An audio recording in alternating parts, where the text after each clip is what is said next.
Hey there, Ben. You got the record. Now it's all by yourself. Did you get the ball? I got it right here, actually. I just got told that I guess a kid dove into a puddle for it. Go grab that. So, you know, it's pretty extreme for him to do that. So I got to go. I think he's up there. I got to go say thank you and probably, you know. You gonna trade him something? Or? I think I'll give him something good here. I think I got a few things in the bag that'll be nice for him. So. Oh, what does it mean? I know we talked to you on Friday after you tied it, but what does it mean to you to be the sole record holder? Yeah, it's very special. You know, it's like I told you guys the other day. It's something I knew about going into the season, and you know, here we are. Try not to think about it too much and just have good at bats. And I knew it would just happen, and it happened today. So it was pretty special for me. Take us through that at bat. Yeah. So first pitch of the game, Braith gets on second base there. Just looking for something middle over the plate, give me a couple balls. Then 2-0, I'm just sitting dead red fastball down the middle, and I saw it, just put the bat on it, and it just went. And you knew? Yeah. Well, I knew it's pretty hard not to know with the 30-mile-an-hour winds today. I knew I got it up in the air. I knew I got it good enough for it to go once it hit the wind. But yeah, so. And what was the emotion? Yeah, just a lot of.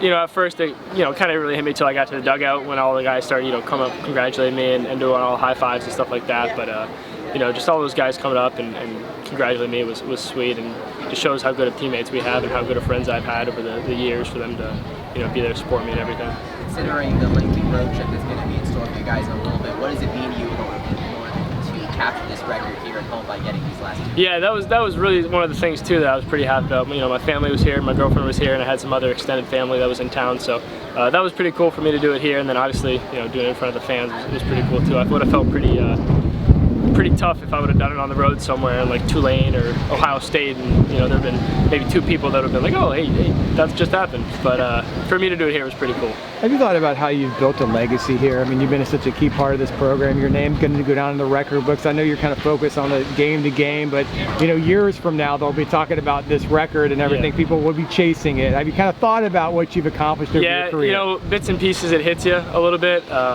It's crazy because of how quick time flies. You know, I feel like I just stepped on campus, you know, a few months ago. That's, you know, I've been here for 5 years, but yeah, you know, you definitely think about it and think, oh man, you know, I really am leaving a legacy. That's something that Coach Lovely talks about all the time. You know, leave a legacy. That's something we have inside in the building, and getting to do that is kind of cool and very special for me. And you know, I hope I can just show other guys in the team who are younger that they can do the same thing. You're close for a bit. Is there kind of, I guess, maybe a little bit of a sense of relief, like, now it's done? Yeah, for sure. You know, you try not to think about it, but it's definitely there. And you don't want to be like, oh man, like, you know, I hope I break the record. I want to get a home run here. And I tried really not to do about it, but there was definitely days where I'm like, oh man. You know, I went through a period of time where I wasn't hitting many home runs, and I was kind of like, well, you know, I got a lot of season left, but you know, just put together good at bats, and then they come in bunches. That's something I actually talked to Chris Duffy about. We talked about a couple months ago, and he's like, yeah, man, they just come in bunches, and that's what happened the last few weeks. You can see the ball well and hitting it, and there they go. Have you talked to him recently? I haven't talked to him since. No, I haven't talked to him. I'm sure I'll be hearing from him soon, or I'll see him soon. But yeah, I haven't talked to him a little bit. When did that relationship start with Chris? I know he's always kind of been around here and there. So 2 years ago, I want to say it was summer 21.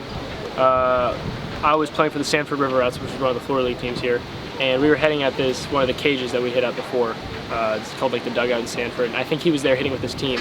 And I talked to him a little bit, and it's funny, I actually gave him a pair of UCF batting gloves. I was like, hey man, here, these are fit you. I got double X pair in my bag. I'm not going to use them. And he was telling me how he played. He was playing softball or something like that. So, you know, I talked to him a little bit there, and he was telling me about it. I was like, oh, like, you know, Chris Duffy, you're the home run record holder, because that's something that in the fall we'll always have like a team bonding event, and one of the things we have to do is go from, you know, station to station, and sometimes someone will ask us a question where we know, like, you know, Chris Duffy was one of them. Chris Duffy was the leader in home runs with 43 in his career, and he had the most in a single season with 23, I think. And that was part of it, and that's why I knew his name, because we did that little team bonding event. So I talked to him there and met him, and that was a pretty cool moment. Speaking of Chris Duffy, he was a part of that 2010 team that had the single season team home run record. You guys are now 3 off of that with 75 homers after that day. Considering you're leading the team, what's it been like with his whole team? So like 40 guys now have no pitch? Yeah, you know, I think that's huge. Obviously, just getting in runs, like, home runs can be the difference in games. We've done really well. The team we had in, I think, 21, the team we had, I think it was me, Rathbone and Crouch, we all had, you know, double-digit home runs, and that was a pretty scary part of the lineup. So having that here too for us, you know, you got 5 guys that have double digits. That's something that could completely change a game. You get a couple good pitches, and next thing you know, you're up 3 or 4 runs. Obviously today, you know, after 3 batters, we're up 3-0. So being able to hit the ball to the park can completely change games and help us out a lot. Back to Chris, was it your sense that he was encouraging of this pursuit? Yeah, absolutely. You know, he told me, he's like, hey man, like records are made to be broken. Like you go get it, it's all you. So that was kind of nice for him to hear. You know, him cheering for me. You know, some people might be bitter about a record being broken, but for him to have all the support and want me to go get it was really, really cool. What about you? Would you like to hold on to it now for a while? I'd like to hold on to it, but I'd love to see someone break it.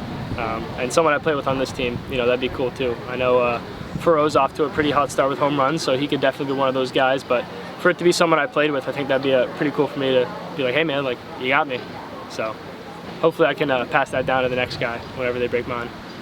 What do you think this team needs to do in order to rebound from this series? You got that North Florida game before you have that long road trip starting with Tulane. So what do you think this team needs to do in order to rebound? Yeah, you know, we just got to keep putting together good at-bats and being competitive on the mound.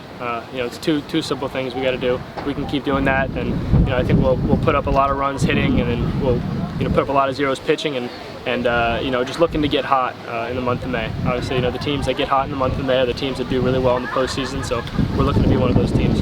Coach keeps talking about consistency. What can you do to achieve that consistency? Just playing as a team. I think that's the biggest thing. You know, a day like today where it's, you know, your pitchers are giving up runs and we're hitting a lot of runs, it's not like, all right, man, like, hey, like, we got to do what we got to do. So if we need to score 20 runs to win today, we got to score 20 runs. Or if we got to put up a shutout today, we got to put up a shutout. So just stuff like that, no matter what the scoreboard says, just playing one pitch at a time, playing against the ball and not the score. Great. Thank you, guys. Appreciate it. Thanks, guys. Congratulations, Ben. Thank you.